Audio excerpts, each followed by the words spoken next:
Hello everyone, welcome back to this session of fisheries. पिछली class में हम लोगों ने कार्प ब्रूड्स के बारे में पढ़ा था कि भाई कार्प्स के पेरेंट्स क्या होते हैं, उनको हमें क्या डाइट देनी है और उनके बारे में दो इंपॉर्टेंट डिसीजेस थी जो मैंने आपको बताया था। ठीक, अब कार्प्स की ब्रूड हमने रियर करना स्टार्ट कर दिया है। कार्प्स के हमने ब्रूड यानी उसके पेरेंट्स को हमने क्या करना है, कल्टीवेट करना स्टार्ट कर दिया है। पर हम कार्प्स के ब्रूड्स को रख क्यों रहे हैं? कार्प्स के ब्रूड मतलब पेरेंट्स। कार्प्स के पेरेंट्स को हम लोग क्यों रखेंगे? क्योंकि उनको फाइनली ब्रीडिंग करनी है और ब्रीडिंग करके एग्स देने हैं। ठीक है, तो ये हमारा मेन काम है। अब यहाँ पे आज हम बात करेंगे उनके ब्रीडिंग बिहेवियर की। भाई जब कार्प्स को ब्रीडिंग करनी होती है तो उनका बिहेवियर किस तरीके से होता है। ठीक है, और एक चीज़ और बता दूं मैं आपको, फिशरीज कोई 3-4 घंटे का खेल नहीं है। फिशरीज में आपको प्रॉपर सब कुछ पढ़ के जाना है, आपको थोड़ा डिटेल में अच्छे से पढ़ना है, सारे टॉपिक क्लियर करना है। चलो, स्पॉनिंग बिहेवियर। स्पॉनिंग बिहेवियर मतलब अब जब उन्हें ब्रीडिंग करनी है तो उस टाइम पे उनका क्या रोल होने वाला है और वो किस तरीके से बिहेव करेंगे। पर बिहेवियर से पहले हम बात करेंगे दो स्ट्रक्चर्स की। हम बात करेंगे दो स्ट्रक्चर्स की। ठीक है, दो स्ट्रक्चर यहाँ पे क्या होंगे, एक होगा हापा और दूसरा स्ट्रक्चर यहाँ पे होगा क्या, चाइनीज टाइप हैचरी, जिसको हम लोग इको हैचरी भी कहते हैं। Chinese type hatchery, Chinese type क्या बोला, हैचरीज बोला। तो इन दो स्ट्रक्चर की हम बात करेंगे और इन दोनों स्ट्रक्चर को हम कार्प्स की ब्रीडिंग कराने के लिए भी यूज में लेते हैं। ठीक है, तो दोनों बहुत इंपॉर्टेंट है और चाइनीज टाइप हैचरी अब इंडिया में सबसे ज़्यादा फॉलो जो है किया जाता है। चलो, तो पहला क्वेश्चन यहाँ हापा के रिगार्डिंग है, उसके बाद हम आएंगे इनके बिहेवियर के ऊपर। ठीक है, तो पहला क्वेश्चन क्या कह रहा है, What material is traditionally used to construct the wall of a hapa in the hapa breeding method? कहना चाह रहा है भाई हापा यहाँ पे कोई एक स्ट्रक्चर है, इस तरीके से होते हैं हापा। ठीक है, हापा यहाँ पे इस तरीके से रेक्टेंगुलर स्ट्रक्चर होता है। कैसा होता है, रेक्टेंगल होता है, रेक्टेंगुलर।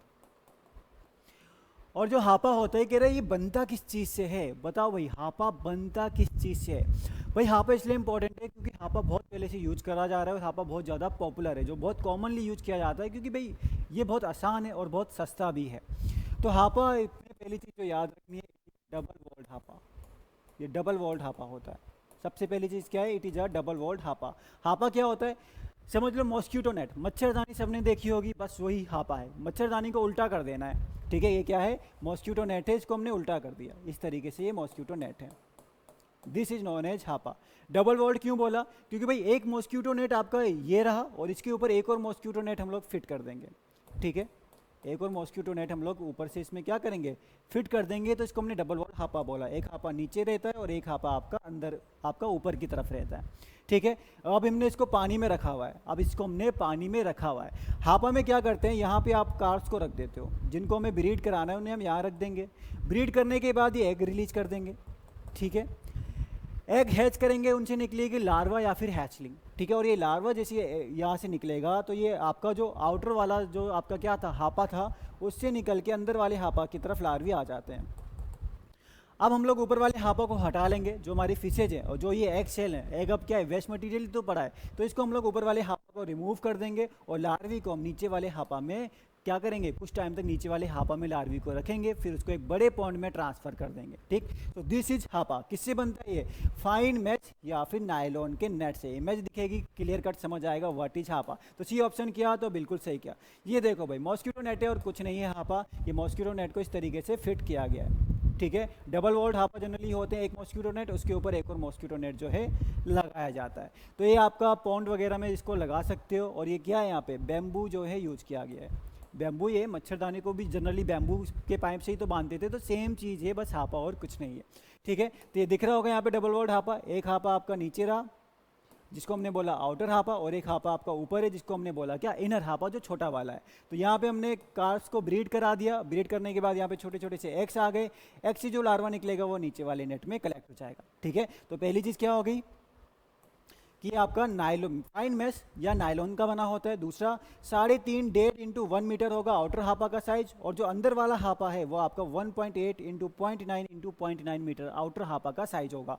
उसके अलावा भाई बैम्बू पोल्स यूज कर रहे हैं हमने इसको हमने इसको यहाँ पे रखने के लिए। Hormone treated brood placed in evening, यहाँ पे क्या करते हैं, ब्रूड्स यानी फिश के पेरेंट्स को लाए, हार्मोन का इंजेक्शन लगाया और इसमें छोड़ दिया, रात भर के लिए छोड़ देते हैं। आप स्पॉनिंग करो, गेमेट्स रिलीज करो, एग आप यहाँ पे प्रोड्यूस करो और अगले दिन मॉर्निंग में इनको हटा दिया जाता है। ठीक है, फिर फर्टिलाइज एग जो है अगली मॉर्निंग में कलेक्ट कर लेते हैं।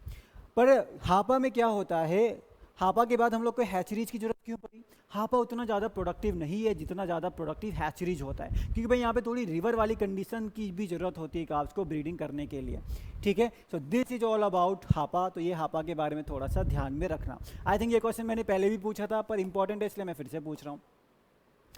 पहला स्ट्रक्चर जो हमने स्पॉनिंग के लिए यूज किया है, स्पॉनिंग के लिए या फीमेल के एग रिलीज, गैमेट से एग रिलीज कराने के लिए, उसको हमने क्या बोला? उसको हमने बोला है हापा।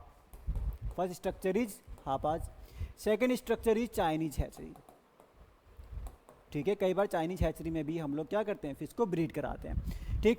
तो भाई चाइनीज हैचरी का साइज पूछा है, चाइनीज हैचरी जिसको इको हैचरी भी कहते हैं, उसका साइज पूछा है। अब ये इंपॉर्टेंट इसलिए है क्योंकि आजकल जो मैक्सिमम जो कार्प की सीड का प्रोडक्शन या कार्प के एग का जो प्रोडक्शन किया जा रहा है वो इको हैचरी के थ्रू करते हैं, ठीक है। भाई कैसे करते हैं? इसका साइज होता है क्या? सर्कुलर। याद करो पिछली बार बोला था हमने, डबल डोनट साइज होता है। डोनट पता है ना? डोनट एक खाने की चीज़ होती है जो थोड़ा ऐसे दिखती है, ठीक। अब यहाँ पे हापा में क्या करेंगे? देखो हापा में क्या होगा, यहाँ पे हम लोगों ने ब्रीडिंग कराने के लिए फिश को रख देना है। एक तो यहाँ पे जो पानी जो हम छोड़ेंगे, जो वाटर का इनलेट होगा, वो एक 45 डिग्री एंगल पे लगाते हैं। क्यों? क्योंकि 45 डिग्री एंगल पे अगर हम इसमें पानी छोड़ेंगे तो पानी सर्कुलर मोशन में इसमें घूमेगा, और पानी घूमेगा तो एक रिवर वाली कंडीशन जनरेट हो जाएगी जिसमें कार्प्स क्या करती हैं, ब्रीड करती हैं। एक तो ये हो गया। दूसरा, हापा जो नीचे की तरफ अगर मैं इसकी बात करूं, हापा जो नीचे से होता है ना, थोड़ा हापा हम इस तरीके से बनाते हैं कि जब इनके एग्स रिलीज होंगे वो आपका कहाँ जाएंगे, एकदम नीचे जाएंगे। ये रहा हापा, ठीक है। अंदर हम थोड़ा सा स्लोप देते हैं, इस तरीके से अंदर थोड़ा सा स्लोप देते हैं कि जो भी एग रिलीज होता जाएगा वो नीचे की तरफ आएगा, और नीचे एक पाइप लगाते हैं और पाइप से इनके एग्स को कलेक्ट कर लिया जाता है, या फिर आपका जो ये एग है ये आपका दूसरी हैचरीज में सीधा सीधा ट्रांसफ़र करते हैं, ठीक है। तो ये ऊपर एग देंगे, एग धीरे धीरे नीचे आते रहेंगे और वाटर के साथ फ्लो होते हुए एग जो है एक पाइप से दूसरी हैचरीज में ट्रांसफ़र कर लिए जाएंगे, और वहाँ पे इन एग का क्या किया जाएगा, इनसे लार्वी को बनाया जाएगा, इनको हैच कराया जाएगा, ठीक है। This is eco type hatchery. तो ये आपका इको टाइप हैचरी है जो सर्कुलर आपको देखने को मिलेगी। तो बी ऑप्शन क्या? तो बिल्कुल सही किया। तो सर्कुलर सीमेंटेड पूल होते हैं, 6 से 12 मीटर का डायमीटर इनका हो सकता है, और 1 से लेकर 1.5 मीटर यहाँ पे आपकी डेप्थ होती है इसकी, ठीक है। 1.5 मीटर की डेप्थ होती है इनकी। तो ये आपका क्या होगा, 1 पॉइंट आपका मान के चलो कि 1 मीटर आपका क्या होगा, इसका डेप्थ होगी, और जो 0.2 मीटर है, ठीक है, वो ऊपर थोड़ा सा खाली जगह छोड़ देते हैं। 1.2 मीटर लिखा है जिसमें 1 मीटर वाटर होगा, बाकी 0.2 मीटर ऊपर थोड़ा सा खाली जगह छोड़ देते हैं, ठीक है। बाकी मैंने बोला कि जो इसका बॉटम है वो थोड़ा सा इस तरीके से स्लोप किया है कि जो एग है वो आपका एकदम सेंटर की तरफ आए और नीचे पाइप से जो है क्या हो जाए, रिमूव हो जाएगा। और पाइप का एंगल क्या रखा है, 45 डिग्री, ताकि पानी घूमेगा, रिवर वाली कंडीशन जनरेट होगी, और 10 मिलियन एक्स एक ऑपरेशन में यहाँ पे हम लोग क्या कर सकते हैं, ले सकते हैं, जनरेट कर सकते हैं, ठीक है। बाकी जो हार्मोन ट्रीटेड ब्रूड है यहाँ पे बहुत अच्छे से ब्रीडिंग करती है। हापा के कंपैरिजन में बहुत ही बेटर मेथड है क्या, इको हैचरी या चाइनीज टाइप हैचरी, ठीक। अब ये दो स्ट्रक्चर हो गए, एक हो गया हापा और दूसरा क्या हो गया, दूसरा हो गया इको या चाइनीज टाइप हैचरी। हैचरीज के बाद अब इनके बिहेवियर की बात करते हैं, ठीक है। बिहेवियर मतलब आपने क्या किया, आपने फिश में लगाया इंजेक्शन और उसको हापा या फिर इको हैचरी में छोड़ दिया। ये रही फिश, आपने इसको ब्रीडिंग करने के लिए इंजेक्शन दिया हार्मोन्स का और इसको छोड़ दिया। अब ऐसा नहीं है कि बस इनको छोड़ा और ये ब्रीडिंग करना स्टार्ट कर देंगे। अब इनमें ब्रीडिंग से पहले कुछ मूवमेंट देखने को मिलते हैं, ठीक है, कुछ मूवमेंट देखने को मिलते हैं कि ये अलग तरीके से इनका बिहेवियर थोड़ा सा चेंज होता है, ठीक है। तो आप इसी चीज़ को बोल सकते हो स्पॉनिंग बिहेवियर। स्पॉनिंग बिहेवियर क्या हुआ, ब्रीडिंग करने से पहले जो फिश का बिहेवियर है वो थोड़ा सा अलग होगा, थोड़ा सा चेंज होगा, उसको हम बोलेंगे क्या, कि ये फिश का स्पॉनिंग बिहेवियर है भाई, अब ये ब्रीडिंग के लिए रेडी हो गई है, ठीक है। सबसे पहले इसमें आपको देखने को मिलेगा चेजिंग मूवमेंट।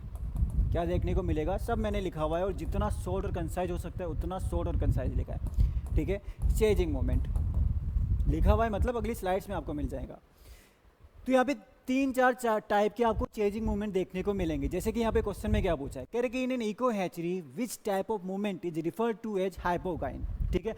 अब यहाँ पे चेजिंग मूवमेंट होगा, फिश को ब्रीड करना है तो यहाँ पे क्या होता है, थोड़ा चेजिंग मूवमेंट होता है, फिश एक दूसरे के साथ मूवमेंट कर रही होती है। हो सकता है कि भाई फिश आगे मूव कर रही है, मेल उसके पीछे पीछे मूव उसको फॉलो कर रहा है। ये भी हो सकता है कि भाई फिश ऊपर मूव कर रही है फीमेल फिश, मेल फिश उसको नीचे से फॉलो कर रहा है, या हो सकता है उसके साथ साथ मूव कर रहा है। तो ये अलग अलग टाइप की चेजिंग मूवमेंट देखने को मिलेंगे आपको, ठीक है।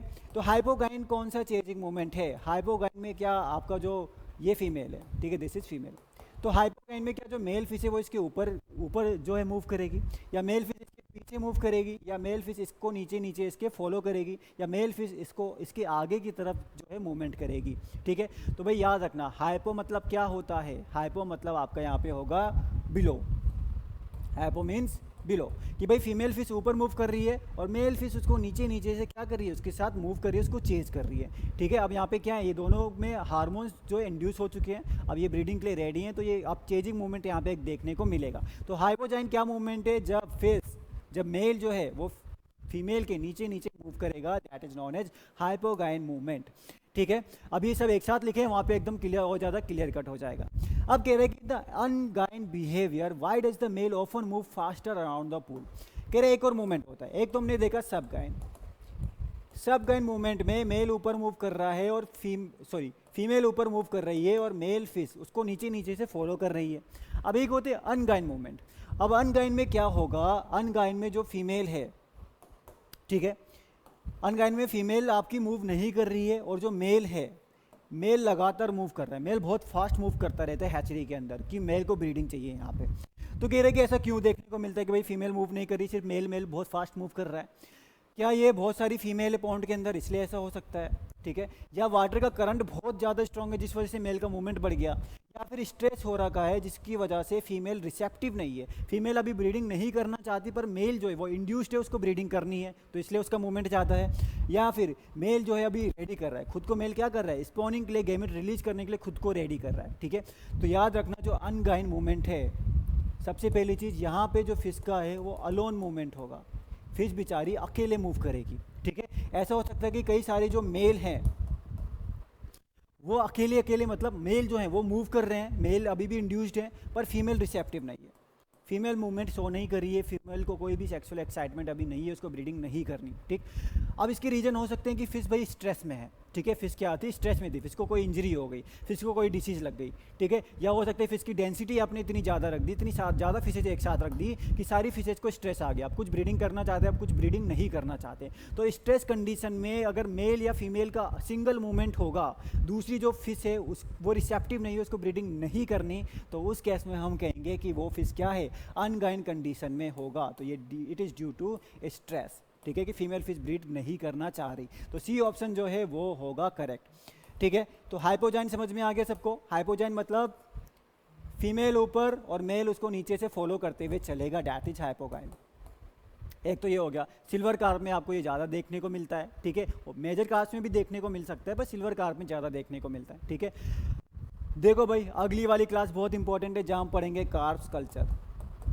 वहाँ पे मैं आपको बताऊंगा भाई इंडियन मेजर कार्प्स कौन कौन सी होती हैं, एक्जोटिक कार्प्स कौन सी होती है, और वहाँ से एग्जाम में क्वेश्चन क्या क्या आए हुए हैं, इनके बारे में आपको क्या क्या याद करना है, ये सब पता होना चाहिए। ठीक है, तब आपको समझ में आएगा कि भाई यहाँ पे कटला लिखा है, इसका मतलब क्या है, सिल्वर कार्प लिखा है, अच्छा सिल्वर कार्प लिखा है, अभी भले सिल्वर कार्प लग रहा होगा, सिल्वर कार्प, उस टाइम समझ में आएगा अच्छा आपको सिल्वर कार्प। ठीक है, तो ये यहाँ पे एक बात होगी कार्प कल्चर की। फिर उसके बाद हम लोग नर्सरी पॉन्ड, अब हम लोग क्या करेंगे, अभी हम लोग ब्रीडिंग मूवमेंट देख रहे हैं, ब्रीडिंग के बाद ये एग रिलीज करेंगे, तो उन एग से निकलेगा लार्वी, तो उस लार्वी का हमें कैसे ध्यान रखना है, कैसे पॉन्ड बनाना है, तो उसके बारे में हम लोग नेक्स्ट क्लास में कार्प कल्चर में पढ़ेंगे। तो एक मोमेंट हो गया यहाँ पे क्या, कि फीमेल ऊपर है और मेल है नीचे। ठीक है, ये हो गया आपका एक। दूसरा है सब गाइन। सब गाइन में क्या होगा कि फीमेल पीछे होगी और यहाँ पे मेल जो है वो, फीमेल आगे होगी, ये रही फीमेल, और मेल उसको पीछे पीछे चेज करेगा। फीमेल आपके ऐसे मूव कर रही है और मेल उसके पीछे पीछे मूव करेगा। एक बात और ध्यान में रखना भाई, कार्प्स में आपको पॉली एंट्री कंडीशन देखने को मिलेगी, ये भी यहीं पे चाहो तो आप लिख लो, पॉली एंट्री देखने को मिलेगी, एक्सटर्नल फर्टिलाइजेशन देखने को मिलेगा, और इसके गैमीट्स फ्यू सेकंड्स के लिए, बस कुछ गिने चुने सेकंड्स के लिए क्या होंगे, एक्टिव होंगे। और एक्टिव कौन करता है, वाटर करता है। मैंने थोड़ा जल्दी इसलिए बोला क्योंकि ये सारी मैंने पिछली क्लास में बताया हुआ है पॉली एंट्री को छोड़ के, कि भाई एक्सटर्नल फर्टिलाइजेशन है, गैमेट्स वाटर में रिलीज होते हैं, गैमेट्स आपके कुछ सेकंड में अगर फर्टिलाइज कर गए तो कर गए, वरना उनका काम खत्म है। और गैमेट्स आपके एक्टिवेट कहाँ होते हैं, जो मिल्ट था, मतलब जो मेल फिश का सीमन था वो वाटर में जाके एक्टिवेट करता है। ठीक है, ये बात हुई थी हमारी। चलो, पॉली एंट्री मतलब एक फिश जो है वो आगे आगे मूव करती जा रही है, फीमेल फिश आगे मूव कर रही है और कई सारे मेल इसको चेज करते हैं। ठीक है, ह्यूमन बीइंग में भी तो थोड़ा ऐसा ही सिस्टम है, एक फिश आगे मूव कर रही है, उसको कई सारे मेल जो हैं वो चेज करते हैं। पॉली एंट्री कंडीशन होती है कि सिंगल फीमेल होता है और कई सारे मेल जो हैं वहाँ पे क्या करते हैं, चेजिंग मूवमेंट शो करते हैं, जैसे कि सब गाइन में देखने को मिलता है। और ये आपका कॉमन है मेजर कार्ड्स के अंदर, ठीक है। कई बार मेल चेंज करते करते फिश से आगे भी निकल जाते हैं, पर थोड़ी देर में वापस क्या करते हैं, वापस जो है अपनी पोजीशन को ले लेते हैं। फिर एक है भाई लेट्रोकाइन मूवमेंट। यहाँ पे क्या था, ऊपर नीचे सीन था, यहाँ पे क्या था, आगे पीछे वाला सीन था, ठीक है, आगे और पीछे वाला सीन था। अब यहाँ पे जो है साथ साथ वाला सीन होगा कि मेल फीमेल एक साथ चल रहे हैं, ठीक है। एक फीमेल चल रही है तो 2-4 मेल मान लो उसके अगल बगल ही चल रहे हैं, ठीक है। ना ऊपर है ना नीचे है ना पीछे हैं, कहाँ है, मेल साथ में फीमेल के चल रहा है, तो उसको हम बोलेंगे लेट्रोकाइन। लेटरल मतलब पैरेलल, लेटरल मतलब पैरेलली मूव कर रहे हैं दोनों के दोनों फिशेज, तो उस केस में हम बोलेंगे लेट्रोकाइन। पर इस मूवमेंट में कई बार एक चीज़ होती है, कई बार फिश इस तरीके का मूवमेंट शो तो करता है, बट फिश ब्रीडिंग ही नहीं करते। वो इस मूवमेंट, ये लगातार वो मूवमेंट शो करते रहते हैं और लास्ट तक जाते जाते मूवमेंट ही करते रह जाते हैं और फिर अलग भी हो जाते हैं और ब्रीडिंग कई बार इस मूवमेंट में नहीं भी करते, तो ये चीज़ भी थोड़ा देखने को मिलती है, ठीक है। तो ये होता है आपका पैरेलल मूव करेंगे ये, ठीक है। आपका क्या है लेट्रोकाइन में कि ये पैरेलल मूव करेंगे। फिर एक आते हैं अनगाइन। अनगाइन में मेल अकेला स्विम करेगा, क्यों, क्योंकि फीमेल जो है वो रिसेप्टिव नहीं है, वो ब्रीडिंग नहीं करना चाह रही। तो ये 4 टाइप के आपके चेजिंग मूवमेंट है ब्रूड के, पेरेंट्स, फिश के पेरेंट्स के, जो आपको देखने को मिलते हैं। हाइपोगाइन, सबगाइन, लेट्रोगाइन और अनगाइन। यहाँ से भी किसी ने कमेंट में आई थिंक क्वेश्चन पूछा था, तो वो ये चीज़ें हैं, ठीक है। तो एक एक बात आपको ध्यान में रखनी है कि भाई कौन ऊपर है, कौन से टर्म में नीचे है, सब क्या होता है। भाई अभी हमने पढ़ लिया chasing movement. Chasing movement, fish में क्या हो रहा है, आगे पीछे जो भी है ब्रीडिंग करने के लिए चेज करेंगी, ठीक है। अब बात आएगी, चेज तो इन्होंने कर लिया, चेज करने के बाद अब बात आएगी ब्रीडिंग की। अब इन्हें ब्रीडिंग करनी है, ठीक। फिश के अंदर इंटरनल फर्टिलाइजेशन नहीं है, जैसे हमारे अंदर इंटरनल फर्टिलाइजेशन है, फिश के अंदर कोई इंटरनल फर्टिलाइजेशन नहीं है, एक्सटर्नल फर्टिलाइजेशन है। मतलब फिश जो है गैमेट्स को कहाँ रिलीज करती है, वाटर में, और वाटर में ही फर्टिलाइजेशन होगा, ठीक है। पर इसका मतलब ये भी नहीं हुआ कि भाई मेल फिश ने जहाँ मन हुआ वहाँ पे वाटर में गैमेट रिलीज कर दिए, फीमेल का जहाँ मन हुआ वहाँ उसने गैमेट रिलीज कर दिए, और जब गैमेट्स मिलेंगे वो फर्टिलाइज करेंगे, एक बनेगा, ऐसा नहीं होगा, ठीक है। क्योंकि भाई गैमेट्स जो हैं वो कुछ ही सेकंड्स के लिए वाइबल हैं। अगर कुछ सेकंड के अंदर फर्टिलाइजेशन हुआ तो एक बन जाएंगे, अगर नहीं हुआ तो एक नहीं बनेंगे, ठीक। तो इसके लिए क्या होता है, दोनों फिशेज पास में आएंगी और एकदम पास में आती हैं, पास में आने के बाद गैमेट्स रिलीज करते हैं, ठीक है। कोशिश रहती है कि मैक्सिमम गैमेट्स जो हैं वो क्या करें, वो फर्टिलाइज करें और एक बनता जाए। सारे गैमेट्स कभी भी फर्टिलाइज नहीं करते, कुछ ही गैमेट्स फर्टिलाइज करते हैं, बट वो कुछ गैमेट्स भी आपके लाखों में होते हैं, तो लाखों एग जो है फिश में बनते हैं। चलो, तो अब इसी की हम बात करेंगे कि इनका जो पास आने का प्रोसेस है या जो इनका लॉकिंग मैकेनिज्म है, ठीक है। अभी यहाँ पे क्या है, चेजिंग मूवमेंट हमने देख लिया, अब हम देखेंगे लॉकिंग मैकेनिज्म। अब इन्हें गैमेट्स रिलीज करने हैं, चेजिंग तो इन्होंने कर ली, अब ये आपस में क्या करेंगे, एक दूसरे को इंटरलॉक करेंगे और उसके बाद गैमेट्स रिलीज करेंगे। तो लॉकिंग मैकेनिज्म क्या क्या है, पहला देखो locking mechanism, which fin provides the main power. अच्छा, लॉकिंग मैकेनिज्म में देखो मैं आपको इसी के रिगार्डिंग थोड़ा बताऊंगा कि यहाँ पे इनके फिन्स का क्या रोल वहाँ पे आ रहा है। तो अब फिन्स का रोल यहाँ पे आ रहा है, तो भाई फिन्स का रोल हमें पहले पढ़ना पड़ेगा, वरना चीज़ें थोड़ा सा समझ नहीं आएगी कि भाई पैक्टोरल फिन्स क्या है, पेल्विक फिन्स क्या है, पहले पता होना चाहिए, ठीक है। तो इसलिए पहले मैंने फिन्स के क्वेश्चन डाले हैं, फिर हम आएंगे लॉकिंग मैकेनिज्म पे। Which fin provides the main power for a fish forward movement. कह रहे हैं कि भाई फिश को आगे मूव करना है, ये रही हमारी फिश, ठीक है। अगर इसको आगे मूव करना है तो कौन सी फिन है जो इसको पावर देगी, ठीक है। ये रही इसकी फिन्स, ये रही फिन्स, ये रही फिन और ये रही फिन, ठीक। इसकी जो ऊपर दिख रही है आपको, ठीक है, इसको आप कह सकते हो डोर्सल फिन, ठीक है। जो आपको पीछे इसकी टेल में दिख रही है इसको हम कह सकते हैं कॉडल फिन। जो आपको इसको ये गिल्स की साइड में दिख रही है इसको हम कहते हैं पैक्टोरल फिन, पैक्टोरल। और जो ये आपको थोड़ा नीचे की तरफ दिख रही है इसको हम कहते हैं पेल्विक फिन। और थोड़ा सा यहाँ पीछे एक और फिन होती है जिसको हम कहते हैं एनल फिन, ठीक है। अभी डायग्राम यहाँ पे बना बनाया मिलेगा आपको, चिंता मत करो, इसमें सब कुछ लिखा है, ठीक है भाई। तो ये इसके फिन्स हुए। अब देखो बात कर रहे हैं कि फिश को पावर जनरेट करनी है, फिश आगे की तरफ स्विम कर रही है तो उसके लिए सारी पावर जनरेट करती है कॉडल फिन, जो उसकी सबसे टर्मिनल फिन है। ये जो उसकी टर्मिनल फिन है कॉडल फिन, यही पावर जनरेट करती है जिससे फिश आगे की तरफ मूव करती है, ठीक है। तो कॉडल फिन के 2 काम, एक पावर जनरेट करना, दूसरा फिश को स्टीयर करना। स्टीयर मतलब डायरेक्शन देना, किस डायरेक्शन में मूव करना है। कभी अगर आपने बोटिंग करी होगी तो पीछे होता है ना जिससे हम पकड़ के उसका डायरेक्शन चेंज करते रहते हैं, तो बस वही काम है आपका कॉडल फिन का। एक पावर जनरेट करेगा, दूसरा क्या करेगा, दूसरा वहाँ पे उसको एक डायरेक्शन भी प्रोवाइड करेगा। तो caudal fin is the right answer. Caudal fin पता था तो वेल एंड गुड, नहीं पता था तो नोट डाउन कर लो, ठीक है। नोट डाउन अभी कर लेना, जब आपके हम लोग इमेज की फॉर्म में देखेंगे कौन सी फिन कहाँ पे है। अब पहले ये बताओ कि कह रहे कौन सी फिश रिस्पॉन्सिबल होती है फिश का बैलेंस मेंटेन करने में, ठीक है। इंपॉर्टेंट टर्म यहाँ पे डेप्थ है। उसकी डेप्थ को कंट्रोल करने में, और आपका वहाँ पे क्या करेगा, उसको रोलिंग होने से, अगर मान लो वाटर का करंट अचानक से तेज आया तो फिश हो सकता है कि रोल कर जाए, तो उसको रोल होने से भी बचाएगा। तो कौन सी फिन होंगी, डोर्सल कॉर्डल फिन होंगी। फिर से बना लेते हैं जल्दी से एक बार, ठीक है। ये रही फिश, ये क्या थी, डोर्सल फिन। साइड में गिल्स के पास कौन सी होती है, पैक्टोरल, ठीक है। और थोड़ा नीचे की तरफ कौन सी होती है, पैल्विक फिन्स। पीछे कौन सी थी भाई, कॉर्डल फिन, ठीक है। और यहाँ पे होती है एक एनल फिन, ठीक है। कॉर्डल फिन की हमने बात करी कि ये पावर देती है फिश को, डायरेक्शन के बारे में बताएगी। डोर्सल फिन की अगर हम बात करें तो इसका जनरली ये होता है शार्प टर्न, कि अगर फिश को अचानक से मुड़ना पड़ेगा तो ये डोर्सल फिन उसको बैलेंस बनाने में हेल्प करती है। फिश को क्या करना पड़ेगा, याद रखना, डोर्सल फिन, फिश आई सीधा और अचानक से मुड़ गई तो उसको डोर्सल फिन हेल्प करेगा उसको शार्प टर्न लेने में, ठीक है। तो शार्प टर्न डोर्सल फिन का काम हो गया। फिर ये पैक्टोरल फिन को देखो भाई, पैक्टोरल फिन कहाँ पे है, उसके गिल्स की साइड में है, ठीक है। और पैक्टोरल फिन्स की वजह से अपनी डेप्थ को ऊपर नीचे कर सकती है, ठीक। पैक्टोरल पेल्विक फिन जो है काफ़ी हद तक सिमिलर है, पर जो डेप्थ वाला मेन फंक्शन है वो है पैक्टोरल फिन्स का, ठीक है। डेप्थ वाला जो फंक्शन है वो पैक्टोरल फिन्स का है, ठीक।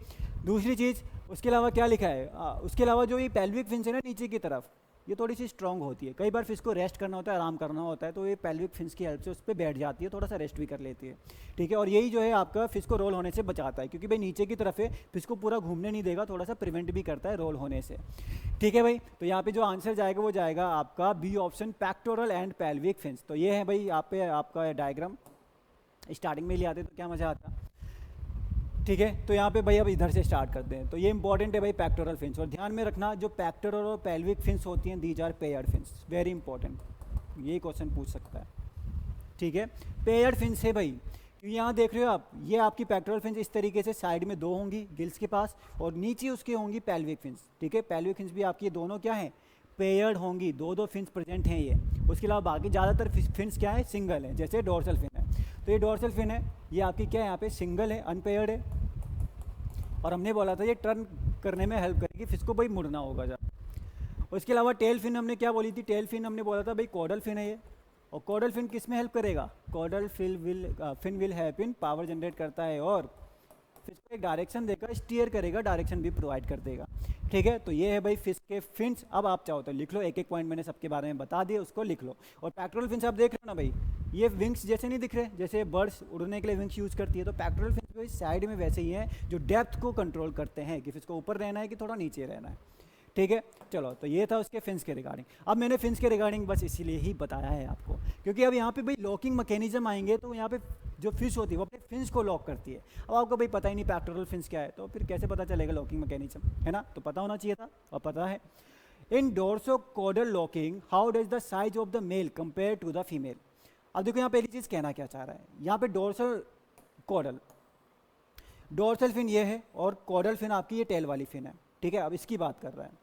अब यहाँ पे जो इसका लॉकिंग मैकेनिज्म है ना, वो फिन्स के अकॉर्डिंग ही रखा गया है, ठीक है। अब यहाँ पे क्या बोला है, डोर्सोकॉर्डल में देखो क्या होता है, फिश जो फीमेल है वो मान लो ये फीमेल फिश है, और यहाँ पे जो मेल फिश है उसका साइज थोड़ा सा छोटा होता है। अब मेल फिश जो है वो साइज में क्या है, छोटी सी है, ठीक। अब एक तरीका तो क्या होता है, कि दोनों फिशेज एकदम पास पास आएंगी, ठीक है। दोनों फिशेज एकदम पास पास आएंगी और उनके पैक्टोरल फिन जो है वो आपस में लॉक कर जाते हैं, पैक्टोरल फिन्स आपस में लॉक कर जाते हैं, और जो इनकी टेल वाली फिन है वो भी आपस में लॉक कर जाती है, ठीक है। मतलब इसकी सेम एक फिश और आप साथ ले आओ, मेल फिश, और इनकी पैक्टोरल फिन्स लॉक करेंगी, और इनकी जो टेल वाली फिश है वो भी लॉक कर जाएगी, ठीक है। और उसके बाद ये गैमेट्स को रिलीज करते हैं, तो इससे फर्टिलाइजेशन के चांसेस बहुत ज़्यादा बढ़ जाते हैं। बट यहाँ पूछे डोर्सोकॉर्डल, वो आपका डोर्सोकॉर्डल नहीं है, वो पैक्टोकॉर्डल है, ठीक है। आगे समझा दूंगा। डोर्सोकॉर्डल में क्या होगा भाई, डोर्सोकॉर्डल में अगर मेल का साइज छोटा होगा, ठीक है, ध्यान से सुनना, फीमेल बड़ी है और मेल का साइज छोटा है, ठीक है। ये रहा मेल का साइज क्या थोड़ा छोटा हो गया मेल बेचारा, ठीक है।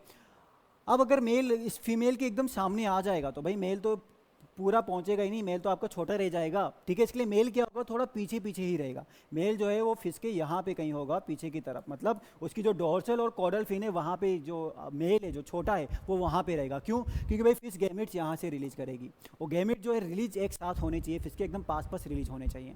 तो यहाँ पे ये जो छोटा सा फिन है फिश है वो यहीं पर घूमता रहता है, उसकी डोर्सल या कॉर्डल फिन के आसपास वो घूमता रहता है, और यहाँ पे फिश जो है गैमेट्स रिलीज करना स्टार्ट करती है, ठीक है। तो डोर्सल कॉर्डल मतलब क्या हुआ कि डोर्सल और कॉडल, इसके पीछे की तरफ यहाँ पे क्या होगा, एक छोटी सी फिश होगी जो जिसका साइज छोटा है और वो घूमेगी मेल फिश, और यहीं पे गैमेट्स को उन्हें रिलीज करना है।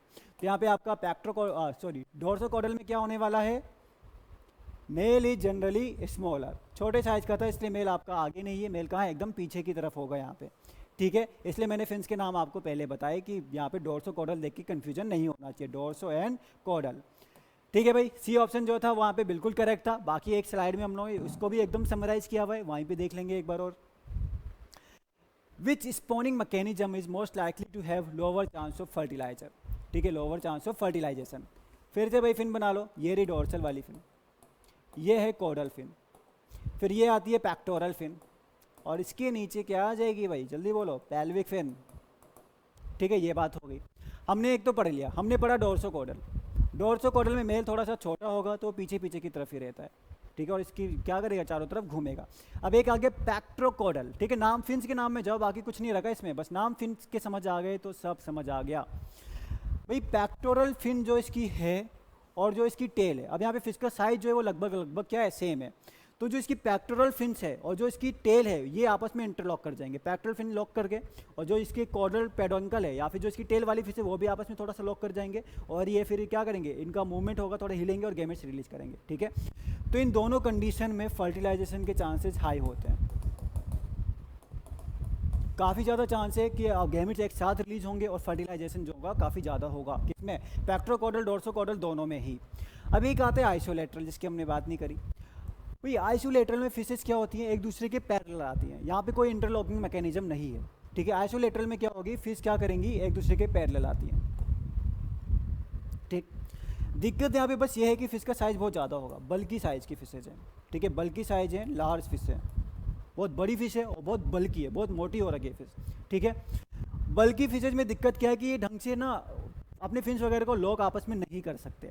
ठीक, अब भाई ये फिन्स अगर लॉक नहीं कर सकते तो ये बस क्या करते हैं, एक दूसरे के आसपास आते हैं और गैमेट्स को वाटर में रिलीज करते हैं। लॉकिंग से क्या हो रहा था कि उनके गैमेट्स वाली पोजीशन एकदम पास में आ रही थी, जिससे गैमेट फर्टिलाइज कर जा रहा था। अब यहाँ पे दिक्कत है, फिश हैं थोड़ा मतलब पास तो आ गए पर वो आपस में क्या है, लॉक नहीं है, तो इस वजह से यहाँ फर्टिलाइजेशन लेट आइसोलेटरल में काफ़ी कम देखने को मिलता है। ठीक है, तो आपका लोअर जो फर्टिलाइजेशन है वो सी ऑप्शन आइसोलेटरल में होगा, और आइसोलेटरल में जो फिश होगी वो लार्ज फैटी बल्कि फिश, बड़ी फिश होगी जो आपस में ढंग से लॉक नहीं कर पा रहे हैं, तो वो एकदम बस पास पास आएंगे और गैमेट्स को ऐसे ही वाटर में रिलीज कर देते हैं। तो भाई पैक्ट्रोकॉडल की बात समझ में आ गई सबको, व्हाट इज पैक्ट्रोकॉडल। पैक्ट्रोकॉडल मतलब जो पेल्विक फिन्स और टेल फिन्स आपस में लॉक करेंगे तो पैक्ट्रोकॉडल हम बोल देंगे, हाई फर्टिलाइजेशन होगा। डोर्सोकॉडल क्या हो गया, डोर्सोकॉडल ये डोर्सल फिन है और ये आपकी टेल वाली कॉडल फिन है। अगर मेल छोटा है तो वो यहाँ पे कहीं घूमेगा, उसको हम बोलेंगे कि डोर्सोकॉडल यहाँ पे लॉकिंग मैकेनिज्म है। आइसोलेटरल क्या है कि अगर फिश बहुत बड़ी थी तो फिश इसके बस पैरेलल आके गैमेट्स को रिलीज कर देगी, तो इसको हम आइसोलेटरल बोलेंगे जब पार्टनर्स क्या होंगे, बल्कि होंगे। तो ये तीन तरीके हैं यहाँ पे लॉकिंग के मैकेनिज्म के। ठीक है भाई, तो समझ में आया spawning behaviour, this is spawning behaviour. हमने एक देखा क्या, हमने दो स्ट्रक्चर देखे, हापा और हैचरीज के रिगार्डिंग। उसके बाद हमने बात करी किसकी, हमने बात करी उनके स्पॉनिंग बिहेवियर की। हमने कहा ब्रीडिंग से पहले फिश के चेजिंग मूवमेंट होंगे, तो 3-4 चेजिंग मूवमेंट थे वो हमने देखे। चेजिंग मूवमेंट के बाद हमने बात करी कि वो ब्रीडिंग के लिए लॉकिंग मैकेनिज्म क्या होगा, तो ये हमने आज के टॉपिक में क्लियर किया है। ठीक है, अब नेक्स्ट टॉपिक आपका जो 8 होगा वो होगा कार्प कल्चर। कार्प कल्चर है ना भाई, कार्प्स ही तो है इंडिया में 80% जो कंट्रीब्यूशन है, 80 भी क्या 85% जो कंट्रीब्यूशन है यहाँ पे कार्प प्रोडक्शन में, फिश प्रोडक्शन में, एक्वा कल्चर में, वो कार्प्स का है। ठीक, तो अगली बार भाई हम लोग पहले कार्प्स पढ़ लेंगे, रोहू कटला मृगल के बारे में एकदम बेसिक ब्रीफ में पढ़ना है हमें। ठीक है, पहली चीज़ ये होगी। दूसरा हमें पढ़ना है कार्प का कल्चर, मतलब अभी तक क्या हो रहा था, ब्रीडिंग हो गई, ब्रीडिंग करने के बाद एग रिलीज होंगे, एग को हमने हैच करा लेंगे हैचरी में, और उसके बाद अब लार्वा हो गया, जुवेनाइल हो गया, इनको रियर कैसे करना है, इनको रखना कैसे, इनके लिए पॉन्ड कैसे बनाना है, तो ये सारा आपका कार्प कल्चर में आएगा। जैसे आप एग्रोनॉमी में पढ़ते हो पैकेज ऑफ प्रैक्टिसेज, भाई राइस में हमें ग्रो करना है तो क्या सीड रेट रखना है, कैसे हमें वीड मैनेजमेंट करना है, वो सारी चीज़ें अब हम लोग फिश के बारे में पढ़ेंगे, फिश में भी कार्प्स के बारे में पढ़ेंगे। ठीक है, आई थिंक आपके लिए सेशन हेल्पफुल रहा होगा। भाई सेशन हेल्पफुल रहता है तो एटलीस्ट उन दोस्तों के साथ तो शेयर करो जिनको फिशरीज पढ़नी है। ठीक है, अगर हेल्पफुल रहता है तो, नहीं है तो यार आपके पास तमाम सोर्सेज जहाँ से आपकी मर्जी आप पढ़ सकते हो। ठीक है, तो इनको शेयर किया करो, लाइक वाइक किया करो, थोड़ा सा पता भी तो चले, थोड़ी आपको भी चीज़ें समझ आ रही हैं। ठीक है, थैंक यू सो मच। हाँ, जो आपके डाउट्स हैं वो आप कमेंट करो, डाउट्स में आपके कमेंट वाले जो हैं मैं आपको यहाँ पे शो कर दूंगा कि आपके ये डाउट थे, और उसी को हम लोग यहाँ पे भी डिस्कस कर लेंगे। ठीक है, क्योंकि वीडियो प्रीमियर हुआ है तो इंगेजमेंट फिर भी हमें रखना है। थैंक यू सो मच, मिलते हैं आपसे कल सुबह 9 बजे।